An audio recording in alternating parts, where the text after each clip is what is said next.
Good morning, everyone, and welcome to the Art of NFT Business. Florian is having a little bit of difficulty with his connection, so he's restarting his router, and will hopefully be on in the next couple of minutes, but we're going to go ahead and start the show because it's 7 o'clock on a Monday morning, and who wouldn't want to have a podcast at 7 o'clock on Monday morning?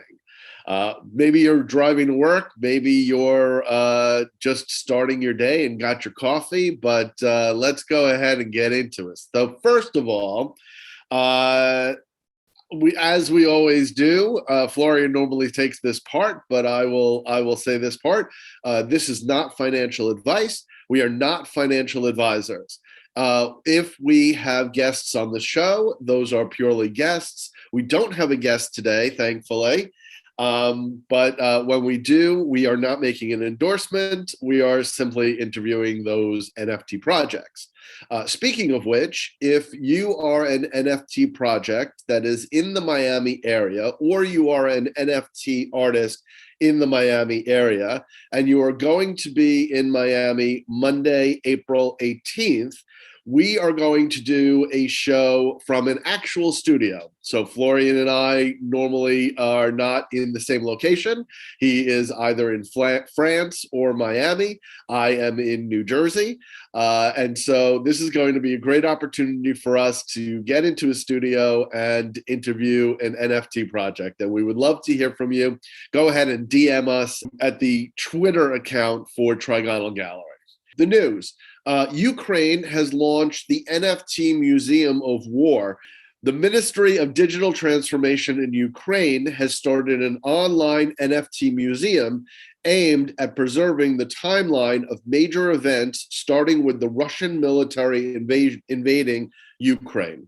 54 NFTs of key moments in the war between February 24th and 26th will be available starting on March 30th. That is 2 days away, with proceeds of the sales going to support army and civilians. Quote from the director, the Ministry of Digital Transformation of Ukraine: "We will never let any single day of this period disappear from the ledger of the world history." Now we need to talk about PulseX. So this is very hard to explain. There are many people that do a much better job of explaining this, but I'm going to do my best. So a couple of months back, I had already gotten into the NFT world. I had bought several NFTs. I was involved in projects. And I wanted to expand my knowledge because I really wanted to understand what was going on, like, for the entire blockchain. And I started looking at DeFi, right? And I started watching all these influencers on YouTube, and they were talking about some really crazy projects that had some insane APYs, right? I got into Metaverse Pro, I got into Jade Protocol, I got into Soldier Nodes, and there was a lot of hype and there was a lot of excitement around all these things. At the end of the day, I lost all my money on that. Now, tiny violin playing just for me, I didn't really throw that much money into this. I don't really throw that much money into NFTs or into DeFi protocols, or into cryptos. Like, I have cryptos, but I don't really put that much money into it, right? So I got into, somehow I found out about PulseX. And I got in right at the start, right? That's what I was trying to get into. I was trying to get into projects super early so I could catch those APYs and everything like this. But this was different.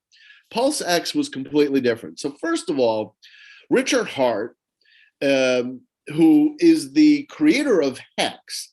Now, I don't know anything about Hex. I know less about Hex than I know how to, pump my own gas for my car. I know how to do that, and I know less about Hex. I don't know anything about Hex. I still haven't really done my research. I really don't understand what it's all about. However, I started getting interested in this Richard Hart guy. And so he was able to read at the age of 3. Now, I think that's pretty good. I don't have kids, so I don't really know what the timeline is supposed to be for kids. But now Richard Hart is allegedly in the top 2% of highest IQ individuals in the world. That's pretty impressive. He's part of Mensa. He doesn't really get involved with them because he says that people in that IQ range, all they can do is solve puzzles. They don't really function in daily society.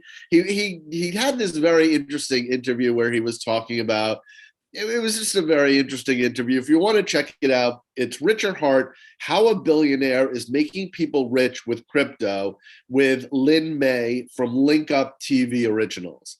A lot of the times when you see Richard on YouTube, he kind of meanders in talking. I meander in talking as well, but here we are. He'll go on for like an hour, kind of humdrumming about different things. But this was a straight on. I've seen other interviews where he's battling against in gold investors and people who don't believe in crypto and things like that. So this really, this interview is much more kind of straightforward, kind of, hey, this is who you are. This is what people say about you. This is what, what your projects are all about and everything like that. It's a very good interview. So he became a self-made millionaire at the age of 21, and he retired in 2003. Now, what does retirement mean, right? Because if he's still producing Hex and he's still, he's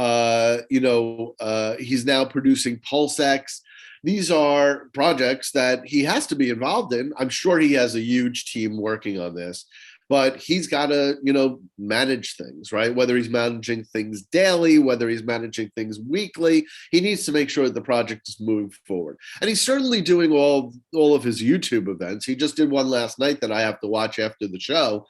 That's work, right? I mean, the work that I do is work. It feels fun. It is fun, but it's work. So he created Hex, and then allegedly PulseX is on kind of the same trajectory as Hex has been. And so a while ago, I got into PulseX. I put $300 in. That's all that I did. I'm not, going to start laying out thousands or tens of thousands of dollars into these protocols because they're very, very, very high risk. My relatives won't get into crypto until there's regulations, right? I think that that's a huge mistake, especially if the regulations are coming. Then you're basically saying, I'm going to wait until all of the early adopters have gotten in, they've made their money, and now I'm going to go according to what the federal government is going to do, right? I mean, when we think about regulated and unregulated, well, energy is unregulated in Texas, and that's a disaster, right? But the people who are in it, the people who know how to make money out of it, are making millions. So now, before it's regulated, is the time to make millions. After it's regulated, who's going to make millions? Large funds, all those people are going to jump in. And then you little tiny, $10,000, $100,000 that you're taking out of your 401k and now investing in crypto, you missed the market. You missed it. Now it's, now go buy Amazon for, take $1,000, go buy Amazon now and wait another, 20 years to see if your stock goes up. All my stocks are down. All my crypto is up. So to not invest in crypto is more of a mistake than anything right now. But I invested in this, and so I put $300 in, and it was called PulseX Sacrifice, which is in itself very it evokes fear. Sacrifice. I'm going to give this guy $300. There was no indication as to what I was going to get at that time. I kind of could do a little bit of math, but until things rolled out, I really wasn't that sure. So now from that $300, I have 3 million PulseX tokens. I didn't even know that until the testnet launched about a week ago, and I learned how to see my coins in my wallet. Like, you got to go through a process. You have to add these things to your wallet. They just don't simply appear. Right now, it hasn't been released. It's still in test, and the coins are worth 0.0013. Now, look, I have about $800 in SHIB from 2020. That netted me 60 million SHIB at the time, something like that. But that's 0.000001, like crazy zeros. This is already at 0.0013. And some people are saying it's going to 10x. Some people are saying it's going to 10,000x. Some people are saying that it's going to do the same that Hex did, which was 173,000x. So right now, in my $300, I've already made $4,500. That's not bad. If I wanted to just pull all that money out right now, I could get $4,500 for that. But I'm not doing that, right? I have a lot of it in these DeFi pools and farms. I have some things in farms, some things in pools. I'm using freepulse.io, I believe is the website. So I was able to get T-Pulse, a whole bunch of stuff like that. But here's the thing. This is where things get crazy. So if Pulse goes to $1, obviously I have $3 million. But what if it's on the trajectory of Ethereum? And here's the whole thing. Like, I watched this again last night, and I don't totally understand this, but somehow Richard Hart's team is going to copy everything that is on ERC 720 blockchains, right?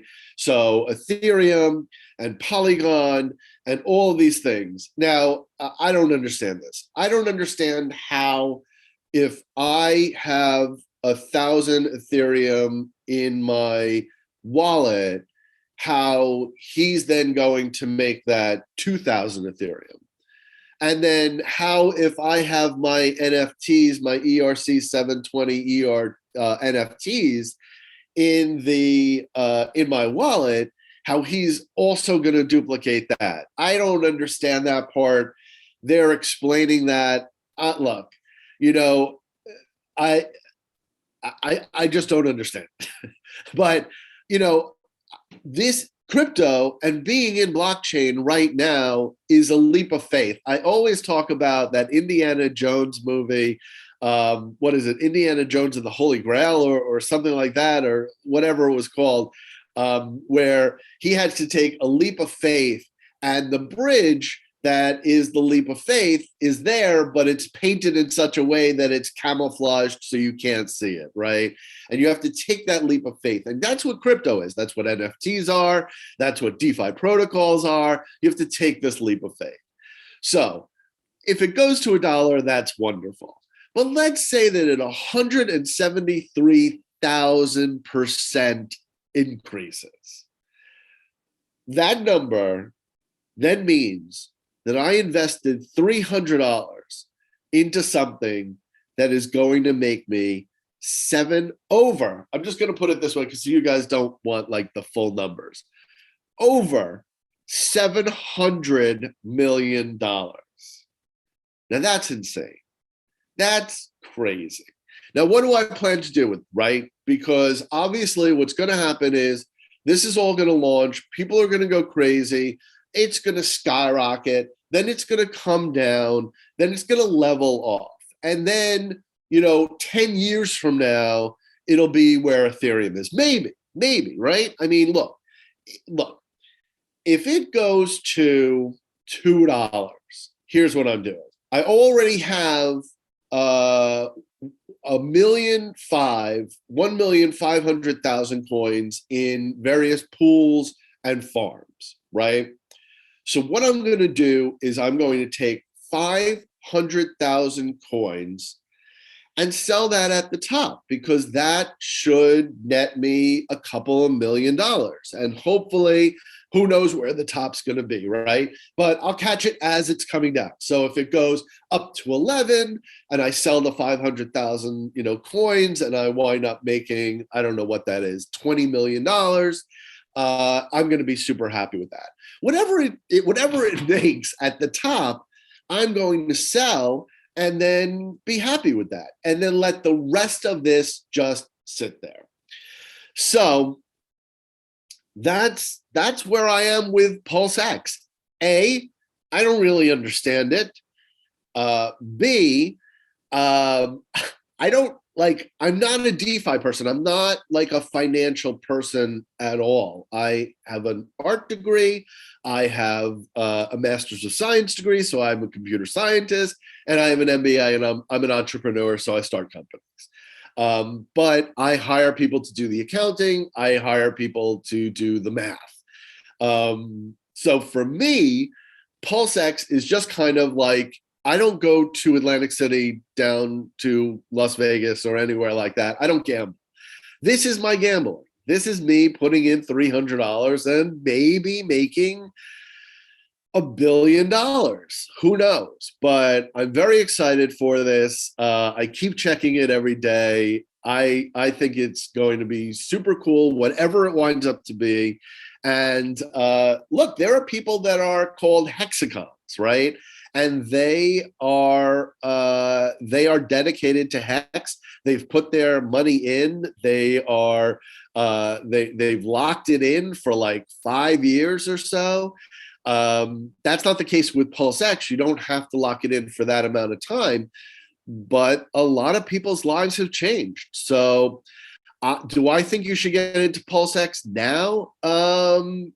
I mean, look, if you have like $300, this is not financial advice, but like if you're looking to get into something, new, what they always say is that Ethereum, even when it dropped down, it never dropped down to that original IOC, right? And that's kind of the same thing that you've got now.